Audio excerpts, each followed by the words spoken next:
अस्सलाम वालेकुम, मैं डॉक्टर शगुफ्ता जहां और आप देख रहे हैं गोल्डन टाइम्स। गोल्डन टाइम्स में आपका खैर मकदम है।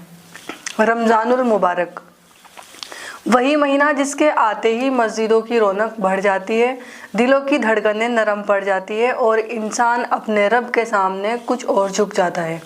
रमज़ान के 3 अशरे होते हैं, पहला रहमत का, दूसरा मगफिरत का और तीसरा जहन्नम से निजात का। आज बात करेंगे रमज़ान के दूसरे अशरे के। यही मगफिरत का अशरा, रमज़ान का दूसरा अशरा 11वीं तारीख से 20वीं तारीख तक होता है। को मगफिरत का अशरा कहा गया है। मगफिरत यानी गुनाहों की माफ़ी। ज़रा ठहर कर सोचिए, इंसान गुनाह करता है, कभी जानबूझकर, कभी अनजानों में, कभी ज़बान से, कभी नज़र से, तो कभी दिल से। लेकिन क्या हर गुनाह के बाद दरवाज़ा बंद हो जाता है? नहीं। रमज़ान का दूसरा अशरा भी हमें यही यकीन दिलाता है कि अल्लाह की रहमत बहुत बड़ी है। इस अशरे में एक ख़ास दुआ पढ़ी जाती है, अस्तगफिरुल्लाह रब्बी मिन कुल्ली ज़ंबिल व अतूबु इलैहि। मैं अपने रब से अपने तमाम गुनाहों की माफ़ी चाहता हूँ और उसकी तरह रुजू करता हूँ। ये सिर्फ अल्फाज नहीं, ये एक इकरार है। वो अपने गुनाहों को मान लेने की हिम्मत है और शायद यही सबसे बड़ी इबादत है।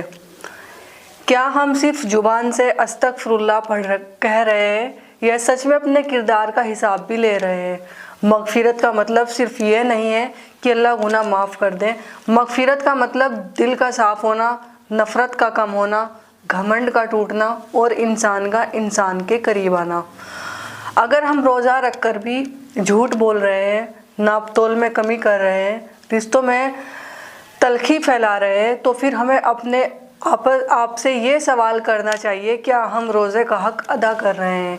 साथ ही हमें ये भी सीखना चाहिए, ज़्यादा से ज़्यादा इस्तिग़फ़ार करें, 5 वक्त की नमाज की पाबंदी के साथ तहज्जुद की नमाज भी पढ़ने की कोशिश करें, कुरान की तिलावत बढ़ाएं, लोगों से माफ़ी मांगें, दिल से की गई तौबा करें। सोचिए, अगर अदालत में आपका केस हो और जज खुद कह दे कि आपकी माफ़ी का दिन है, तो क्या आप खामोश रहेंगे?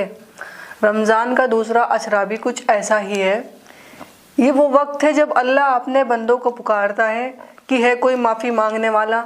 सवाल ये नहीं कि हमने कितने गुनाह किए, बल्कि सवाल ये है कि क्या हमने सच्चे दिल से तौबा की है। रमज़ान का दूसरा अशरा हमें झुकना सिखाता है, अपनी गलतियों को मनाना सिखाता है और ये एहसास दिलाता है कि हम गुनहगार हो सकते हैं, लेकिन मायूस नहीं, क्योंकि अल्लाह की मगफिरत हर मायूसी से बड़ी है। अल्लाह हम सबको इस अशरे की कदर करने की तौफीक अता फरमाए, हमारे गुनाहों को माफ़ करे और हमारे दिलों को साफ़ करे। आमीन।